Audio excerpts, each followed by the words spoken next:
நண்பர்களே, இந்த உலகத்தில் இரண்டு விதமான மனிதர்கள் இருக்கிறார்கள். ஒருவர் வெளிப்படையாக காட்சிப்படுத்துவோர், மற்றொருவர் அமைதியாக வரலாற்றை எழுதுவோர். சாணக்கியர் கூறியதாவது, நீங்கள் உங்களின் முன்னேற்றத்தை எல்லோரிடமும் வெளிப்படையாகச் சொல்லினால் மக்கள் உங்களின் பாதையை தடுக்கத் தொடங்குவார்கள். ஆகையால் உண்மையான ஞானி யார் என்றால், அவர் எந்த குழப்பமுமின்றி அமைதியாகத் தம் வாழ்க்கையின் மிகப்பெரிய வெற்றியை அடைவதே.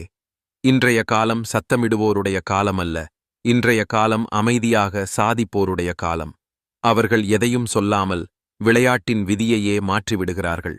இதுவே சாணக்கிய நீதியின் அந்த மறைந்த ரகசியம். இன்று அதை உங்களிடம் பகிர்ந்து கொள்ளப் போகிறேன். இந்த உரை தம் வாழ்க்கையில் பெரியதாக ஏதாவது செய்ய விரும்புகிறவர்களுக்காக, மற்றவர்களை விட முன்னேற நினைப்பவர்களுக்காக, ஆனால் தாம் என்ன செய்கிறோம் என்பதை யாரிடமும் வெளிப்படுத்த விரும்பாதவர்களுக்காக. ஏனெனில் நினைவில் கொள்ளுங்கள், உலகம் உங்களை ஆதரிப்பது நீங்கள் அவர்களது நிலைக்கு இருக்கும் வரை மட்டுமே. ஆனால் நீங்கள் அவர்களை விட மேலே உயரத் தொடங்கினால் அங்கிருந்தே பொறாமை பிறக்கிறது. இப்போது கேள்வி, அந்த 7 காரியங்கள் எவை? அவற்றை நீங்கள் அமைதியாகச் செய்யத் தொடங்கினால் இன்று உங்களை விடச் சிறப்பாகத் தோன்றும் அனைவரையும் நீங்க விட முன்னேறி விடுவீர்கள். இந்த உரை உங்களுக்கு சாணக்கியரின் சிந்தனையை வெளிப்படுத்தும். அந்த சிந்தனையை நவீன வாழ்க்கையில் எப்படி நடைமுறைப்படுத்துவது என்பதைச் சொல்வதோடு, ஒவ்வொரு வெற்றிகரமான மனிதரின் உள்ளத்திலும் இருக்கும் அந்த உண்மையான மனப்பாங்கையும் உங்களுக்கு அளிக்கும். எனவே நீங்களும் மற்றவர்களை விட முன்னேற விரும்பினால், ஆனால் எந்த சத்தமுமின்றி இந்த உரையை முடிவு வரை கவனியுங்கள். ஏனெனில் இப்போது நாம் தொடங்கப் போகிறோம். அமைதியாகச் செய்ய வேண்டிய அந்த 7 காரியங்கள். அவற்றை நீங்கள் செய்தால் ஆண்டுகளுக்கு மேல் மற்றவர்களை விட முன்னேறிச் செல்ல முடியும். வாருங்கள், தொடங்குவோம். முதல் காரியம். ஆனால் நினைவில் கொள்ளுங்கள், ஒவ்வொரு சோலும் உங்கள் வாழ்க்கையை மாற்றக்கூடியது. முதல் காரியம், முதலில் உங்களை அப்படிப்பட்ட வலிமையுடன் ஆக்குங்கள். அப்போது மக்கள் உங்களை உதாசீனப்படுத்த முடியாது. ஆனால் நீங்கள் அமைதியாக பலவீனமாகத் தோன்றினால் மக்கள் உங்களை அடக்கிச் செல்வார்கள். ஆபத்தானவனாகத் தோன்றினால் அதே மக்கள் உங்களின் பின்னால் நடப்பார்கள். சாணக்கியர் கூறுகிறார், உங்களின் முதல் கடமை உங்களை வலிமையுடன் ஆக்குவது. ஆனால் அந்த வலிமை என்பதன் அர்த்தம் தசைகள் மட்டுமல்ல. உண்மையான வலிமை மனதின் உறுதி, உணர்ச்சிகளின் கட்டுப்பாடு மற்றும் ஒழுக்கம். உண்மையான மாற்றம் எப்போது தொடங்குகிறது? நீங்கள் உடனடியாக எதிர்வினை கொடுப்பதை நிறுத்தி சிந்தித்து பதிலளிக்க கற்றுக்கொண்டபோது. யாராவது உங்களைப் பற்றி ஏதாவது சொன்னால் நீங்கள் சிரித்தபடி உங்களின் பணியில் ஈடுபடத் தெரிந்தபோது. உலகம் கவனிக்காவிட்டாலும் நீங்கள் அமைதியாக உங்களின் வளர்ச்சியில் ஈடுபட்டு இருக்கும்போது. சாணக்கியர் சொல்கிறார், உங்களின் விளைவுகளாலேயே உலகத்துக்கு பதில் கொடுங்கள். உங்களிடம் காட்டுவதற்கு ஏதாவது இருக்கும்போது மட்டுமே உலகம் உங்களை ஏற்றுக்கொள்ளும். அமைதியாக வலிமையுடன் இருப்பது எப்படி? ஒவ்வொரு நாளும் குறைந்தது 30 நிமிடம் தனியாக அமருங்கள், எந்தத் தடங்களும் இன்றி. பின்னர் சிந்தியுங்கள், எதில் நான் மேம்படலாம்? ஒவ்வொரு நாளும் உங்களையே கேளுங்கள், நேற்றைய என்னை விட இன்று 1% மேம்பட நான் என்ன செய்யலாம்? மக்களிடம் நீங்கள் என்ன கற்றுக்கொண்டீர்கள் என்று சொல்லாதீர்கள். நேரடியாக முடிவை மட்டும் காட்டுங்கள். உணர்ச்சிகளை கவனித்து புரிந்து கொள்ள கற்றுக்கொள்ளுங்கள். ஆனால் அதற்கு உடனடியாக பதிலளிக்க வேண்டாம். ஒரு கதை. ஒரு இளைஞன் தன் வேலை விட்டு அமைதியாக குறிமுறை கோடிங் கற்றுக்கொள்ளத் தொடங்கினான். யாருக்கும் தெரியாது. 2 ஆண்டுகள். நண்பர்கள் இல்லை, விருந்துகள் இல்லை, சமூக வலைப்பின்னல் புதுப்பிப்புகள் இல்லை. 3ஆம் ஆண்டில் 20 இலட்சம் சம்பளமுடைய தொலைதூர வேலை பெற்றான், யாருக்கும் சொல்லாமல். அப்பொழுது மக்கள் கேட்டார்கள், நீ எப்போ இதையெல்லாம் கற்றுக்கொண்டாய்? அவன் சொன்ன ஒரே வார்த்தை, நீங்கள் அனைவரும் ஸ்க்ரோல் செய்து கொண்டிருந்த போது நான் அமைதியாக கற்றுக்கொண்டிருந்தேன். 2ஆம் காரியம், உங்களின் அடுத்த படியை யாரிடமும் கூறாதீர்கள். அதை வெளிப்படுத்தாமல் அமைதியாக நடைபோடத் தொடங்குங்கள். ஏனெனில் அதிகமாகப் பேசுகிறவர்கள் குறைவாகச் செய்கின்றனர். ஆனால் அமைதியாக இருப்பவர்கள்தான் வரலாற்றை உருவாக்குகின்றனர். சாணக்கியர் கூறுகிறார், நீங்கள் கவனித்திருப்பீர்கள், எப்போது நீங்கள் யாரிடமாவது நான் இதைச் செய்யப் போகிறேன் என்று சொல்வீர்களோ, மக்கள் 2 விஷயங்களையே செய்வார்கள். அல்லது உங்களை தள்ளுபடி செய்வார்கள், நீ அதைச் செய்ய முடியாது என்று. அல்லது உங்கள் எண்ணத்தையே பின்பற்றி தாங்களே செய்துவிடுவார்கள். அதனால் அமைதியாக இருங்கள், செய்து முடித்து விடுங்கள்.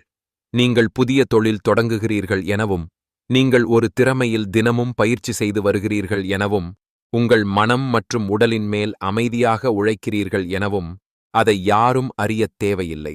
உலகம் காண வேண்டியது நீங்கள் முழுமையாகத் தயாரான பின்தான். அரைமுறையான திட்டங்களை வெளிப்படுத்தாதீர்கள், ஏனெனில் அவை மக்களைச் சிரிக்க வைக்கும். ஆனால் உறுதியான விளைவுகள், அவை அவர்களின் மனதில் பொறாமையை ஏற்படுத்தும். இந்தக் கொள்கையை எப்படி நடைமுறைப்படுத்துவது? உங்கள் குறிக்கோள்களை உங்கள் தினசரி பதிவேட்டில் எழுதுங்கள். மற்றவர்களின் மனதில் அல்ல, அமைதியாகவே செயல்களைத் தொடங்குங்கள். விளைவுகள் வரும்போது அவை தாமாகவே பேசும். உங்கள் மனதில் சந்தேகம் விதைக்கும் மனிதர்களை தூரப்படுத்துங்கள். சாணக்கியர் பாணியில் ஒரு எச்சரிக்கை. நீங்கள் உங்கள் படிகளைச் சத்தமாக ஆக்கினால், மக்கள் உங்கள் வெற்றியையே ஒரு சத்தமாக மாற்றி உங்களுக்கே எதிராக பயன்படுத்துவார்கள். உண்மை என்ன? உங்களை தள்ளுபடி செய்பவர்கள் ஒருபோதும் நீங்கள் அவர்களை விட உயர்ந்திட வேண்டாம் என்று நினைப்பவர்கள். மறைமுகமாக உங்களை நகலெடுப்பவர்கள் உங்களை மதிப்பதில்லை. அவர்கள் உங்களின் சிந்தனைகளையே திருடுகின்றனர். 3ஆம் காரியம். ஒவ்வொரு நாளும் உங்களை உங்கள் முந்தைய உருவத்தை விட மேம்படுத்துங்கள். மற்றவர்களோடு அல்ல, உங்களோடுதான் போட்டி வைத்துக் கொள்ளுங்கள். ஏனெனில் நீங்கள் மற்றவர்களோடு மோதிக்கொண்டிருந்தால் உங்கள் வாழ்நாள் முழுவதும் அதிலேயே கழிந்துவிடும். ஆனால் ஒவ்வொரு நாளும் உங்களையே வென்றிடக் கற்றுக்கொண்டால் ஒரு நாள் உண்மையான வெற்றியாளன் நீங்களாகிவிடுவீர்கள். சாணக்கியர் கூறுகிறார், இன்றைய மிகப்பெரிய தவறு என்னவெனில், நீங்கள் தினமும் இன்ஸ்டாகிராம், யூடியூப் அல்லது சுற்றியுள்ளவர்களை பார்த்து நான் பின்தங்கிவிட்டேன் என்று நினைத்துக் கொள்வது. ஆனால் நீங்கள் மறந்துவிடுகிறீர்கள். உண்மையான போட்டி என்ன? நான் நேற்றிருந்ததை விட இன்று எவ்வளவு மேம்பட்டுள்ளேன்? அதுதான். மக்களைப் பார்த்து தங்களை அளந்தால் மனக்கசப்பும் வெறுப்பும் மட்டுமே வரும். இந்தக் கொள்கையை எப்படி நடைமுறைப்படுத்துவது? ஒவ்வொரு காலை கண்ணாடியில் உங்களை பார்த்து சொல்லுங்கள், இன்றைய நான் நேற்றைய என்னை விட மேம்பட்டவனாக இருப்பேன். ஒவ்வொரு நாளும் ஒரு கெட்ட பழக்கத்தை சிறிதளவாவது குறையுங்கள். அதிகமாக சிந்திப்பது, முடிவில்லாமல் ஸ்க்ரோல் செய்வது, மற்றவர்களை குற்றம் சொல்லுவது போன்றவை. நீங்கள் மதிப்பீடு செய்ய வேண்டியதில்லை, வளர்ச்சியை மட்டும் பதிவு செய்து பாருங்கள். ஒரு கதை. ஒரு இளைஞன் தினமும் இரவில் ஒரு வரியை எழுதியான். இன்று நான் என்னை விட எவ்வளவு வெற்றி பெற்றேன்.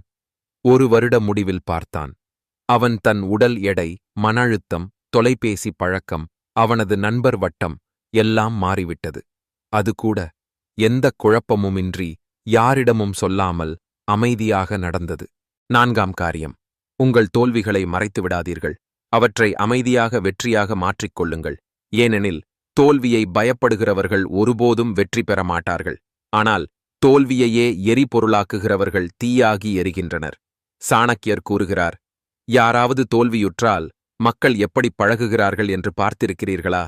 அவர்களை பரிகசிப்பார்கள், பாசாங்கான இரக்கத்தைச் சொல்வார்கள், அல்லது வேண்டாத அறிவுரைகளை வழங்குவார்கள். ஆனால் உண்மையான வலியை யாருக்கும் தெரியாது. ஆகவே நீங்கள் தோல்வியுற்றால் சத்தம் போடாதீர்கள். அமைதியாக எழுந்து மீண்டும் வருவதற்கான ஆயத்தத்தைச் செய்யுங்கள். தோல்வியை அமைதியான வெற்றியாக மாற்றுவது எப்படி?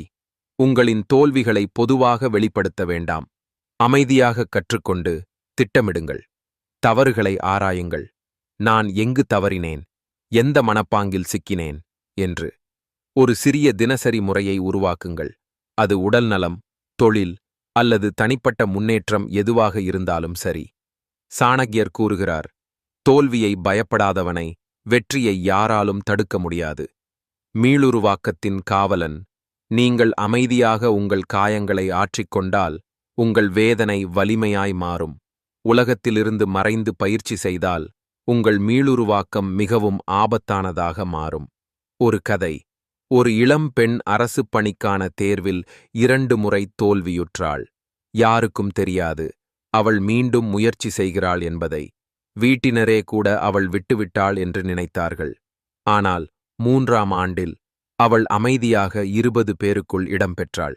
மக்கள் கேட்டார்கள், நீ எப்போது மீண்டும் முயற்சி செய்தாய்? அவள் சொன்ன ஒரே வார்த்தை, நீங்கள் அனைவரும் வதந்தி பேசிக் கொண்டிருந்த போது நான் அமைதியாக பாடத்திட்டம் படித்துக் கொண்டிருந்தேன். 5ஆம் காரியம். உங்கள் செயலில் பெற்ற கௌரவத்தை யாரிடமும் கேட்க வேண்டாம். உங்கள் மதிப்பை இவ்வளவு உயர்த்துங்கள். அப்பொழுது மக்கள் தாமாகவே உங்கள் பெயரைச் சொல்வார்கள். ஏனெனில் தாமே தங்கள் புகழை பேசிக்கொள்ள வேண்டியவர் இன்னும் ஆரம்ப நிலையிலேயே உள்ளவர். ஆனால் பிறர் தாமாகவே புகழ்ந்து கொள்வதுதான் உண்மையான மகத்துவம். இன்றைய காலத்தில் ஒவ்வொருவரும் கௌரவத்தையே நாடுகின்றனர். நான் செய்தேன், நான் சொன்னேன், நான் தொடங்கினேன், எனக்கு ஏன் பாராட்டு கிடைக்கவில்லை என்று. ஆனால் சாணக்கியர் கூறுகிறார், உலகம் ஒருவரை புரிந்து கொள்ளாத நிலை என்றால் அவர் இப்போது பல நிலைகளை தாண்டி செல்கிறார் என்பதே. அதாவது நீங்கள் உங்களின் மதிப்பை தாமே நிர்ணயிக்காமல் அமைதியாக மதிப்பை உருவாக்கினால் மக்கள் உங்களை தீவிரமாக கவனிக்க வேண்டிய நிலை ஏற்படும். அமைதியான நம்பகத்தன்மையின் உளவியல். நீங்கள் அமைதியாக உழைத்து விளைவுகளைத் தந்தால் உங்கள் மதிப்பு ஒரு பிராண்டு ஆகிவிடும். மக்கள் உங்களைப் பற்றிய செய்தியை நீங்கள் சொல்லாமலேயே பிறருக்கு சொல்லத் தொடங்குவார்கள். நீங்கள் அங்கீகாரம் தேடும் ஒருவராக அல்ல, மரியாதையை பெறுகிறவராக மாறுவீர்கள். இதனை எப்படி நடைமுறைப்படுத்துவது? ஒவ்வொரு பணியிலும் சிறந்த முறையை வெளிப்படுத்துங்கள். யாராவது கவனித்தாலோ இல்லையோ, நான் செய்தேன் என்று ஒருபோதும் சொல்ல வேண்டாம். அந்தப் பணியே பேசும். உங்கள் பணிக்கான கௌரவத்தை யாராவது தட்டிச் சென்றாலும் சிரித்தபடி அமைதியாக இருங்கள். ஏனெனில் ஒரு நாள் வரும், அப்போது மக்கள் தாமாகவே கேட்பார்கள், இந்த உண்மையான பணியைச் செய்தவர் யார் என்று. ஒரு உண்மை நிகழ்வு. ஒரு ஊழியர் அமைதியாக முழு திட்டத்தையும் தனியாக மேற்கொண்டார். அதற்கான கௌரவத்தை மேலாளர் எடுத்துக்கொண்டார். அவன் எதுவும் கூறவில்லை. 3 மாதங்கள் கழித்து வாடிக்கையாளர் தாமாகவே கேட்டார், எங்களுக்கு அந்த முந்தைய திட்டத்தைச் செய்த அந்த மனிதரைத்தான் வேண்டும். அன்றிலிருந்து அந்த ஊழியரின் மதிப்பு நிறுவனத்தில் புதிய நிலைக்கு உயர்ந்தது. சாணக்கியர் கூறுகிறார், தன்னை தானே நிரூபிக்க வேண்டியவர் இன்னும் தொடக்க நிலையில்தான் உள்ளார். 6ஆம் காரியம். மக்களை உங்கள் நோக்கங்களால் அல்ல, உங்கள் மாற்றங்களால் ஆச்சரியப்படுத்துங்கள். சிங்கம் தேவையில்லாமல் தாக்காது. ஆனால் தாக்கும்போது முழு காடே நடுங்கும். சாணக்கியர் கூறுகிறார், ஒவ்வொருவரும் தம் எதிர்காலத் திட்டங்களைப் பற்றியே பேசிக் கொண்டிருக்கிறார்கள். நான் இதைச் செய்வேன், ஒரு நாள் பெரிய மனிதனாகி விடுவேன், நான் மாறிக்கொண்டிருக்கிறேன் என்று. ஆனால் சாணக்கியர் கூறுகிறார், நீங்கள் உண்மையில் மாறிக்கொண்டிருக்கிறீர்களானால் பேசுவதை நிறுத்துங்கள். நீங்கள் சொல்ல விரும்புகிறவனாக இல்லாமல் அப்படிப்பட்டவராகவே ஆகுங்கள். உங்கள் புரட்சியை அறிவிக்க வேண்டாம், அப்படியே அந்த புரட்சியாக மாறுங்கள். உங்கள் மாற்றத்தை நிரூபிக்க வேண்டியதில்லை. ஏனெனில் நீங்கள் உண்மையில் மேம்பட்டுக் கொண்டிருக்கிறீர்களான ஆல் அது உங்கள் மனப்பாங்கில் வெளிப்படும். உங்கள் எதிர்வினைகள் அமைதியாக மாறிவிடும். உங்கள் முடிவுகள் தெளிவால் நிரம்பியிருக்கும். அப்பொழுது பேசத் தேவையில்லை. மக்களே தாமாகக் கேட்பார்கள், நீ இவ்வளவு மாறிப்போனதே எப்படி என்று. இந்த கொள்கையை எப்படி நடைமுறைப்படுத்துவது? ஒவ்வொரு நாளும் யாருக்கும் தெரியாமல் ஒரு பழக்கத்தை உருவாக்கிக் கொள்ளுங்கள். அது யாரும் காண முடியாது, ஆனால் அதன் விளைவு வெளிப்படும். ஒவ்வொரு மாதமும் உங்களுக்குள் ஒரு மாற்றத்தை உருவாக்குங்கள். அதை நீங்களே உணரக்கூடியதாக இருக்கட்டும். உங்களின் பழைய உருவத்தை நீங்கள் உடைத்து முன்னேறுங்கள். ஆனால் அதை வெளிப்படுத்தி பிறருக்கு காட்ட வேண்டாம். ஒரு கதை. ஒரு இளைஞன் எப்போதும் கோபத்தில் இருப்பான். ஒவ்வொரு விஷயத்திற்கும் உடனடியாக எதிர்வினை கொடுப்பான். ஒரு நாள் அவன் அமைதியாக ஒரு மாற்றத்தைத் தொடங்கினான். பதிலளிப்பதற்கு முன் 3 வினாடிகள் இடைவெளி கொள்வது. மெதுவாக அவனது நண்பர்களும் குடும்பமும் சொல்லத் தொடங்கினார்கள், முன்பெல்லாம் இருந்த மாதிரி இல்லை, இப்போ நீ அமைதியாகவும் சீரியஸாகவும் இருக்கிறாய் என்று. ஆனால் அவன் ஒருபோதும் அறிவிக்கவில்லை, நான் மாறிக்கொண்டிருக்கிறேன் என்று. அவன் அறிவிக்காமல் மாறிவிட்டான்.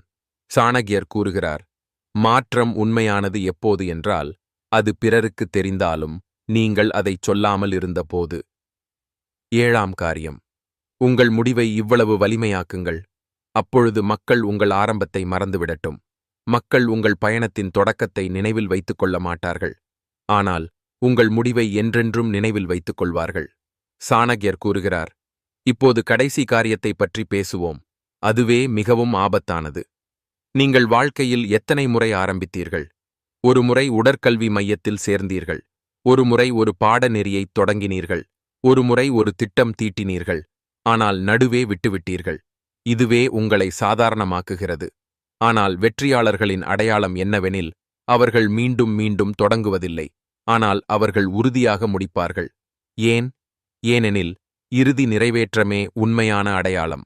உலகம் உங்கள் முயற்சிகளை அல்ல, உங்கள் விளைவுகளை மட்டுமே பார்க்கிறது.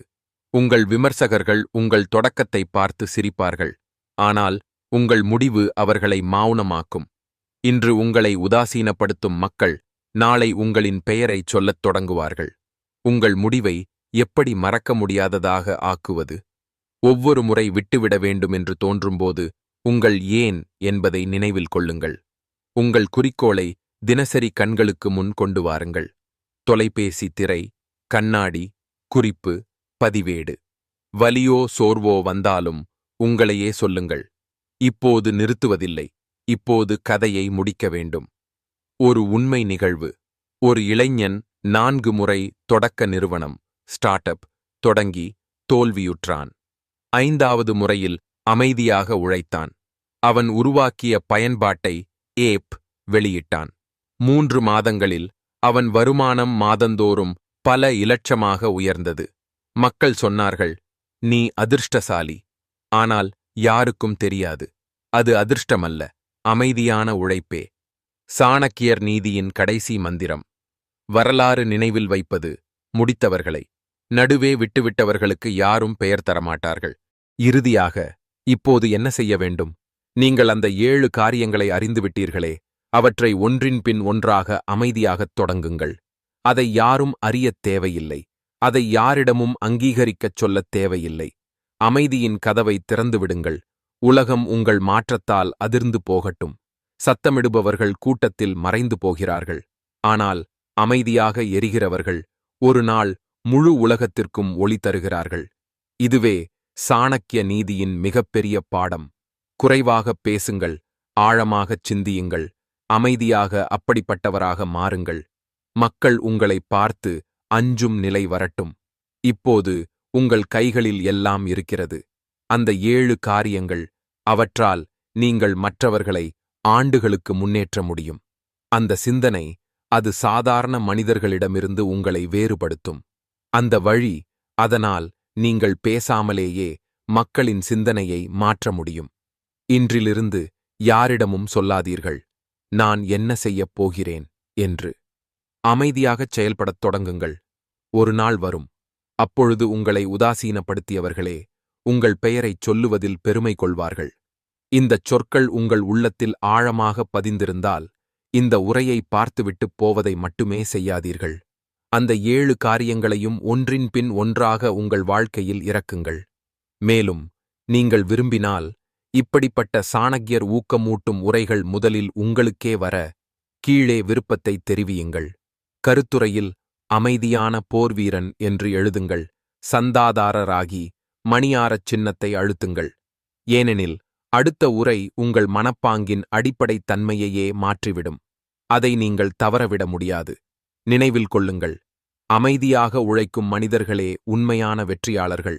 சாணக்கியரின் நீதிகளை பின்பற்றுவோர்கள், அவர்கள் ராஜாக்கள் அல்ல, சாம்ராட்டுகளாகிறார்கள். அடுத்த உரையில் சந்திப்போம். அதுவரை நினைவில் கொள்ளுங்கள், அமைதியாக இருங்கள், கற்றுக்கொள்ளுங்கள், முன்னேறுங்கள். மற்ற உலகமே தாமாக பின்வாங்கிவிடும். நன்றி நண்பர்களே.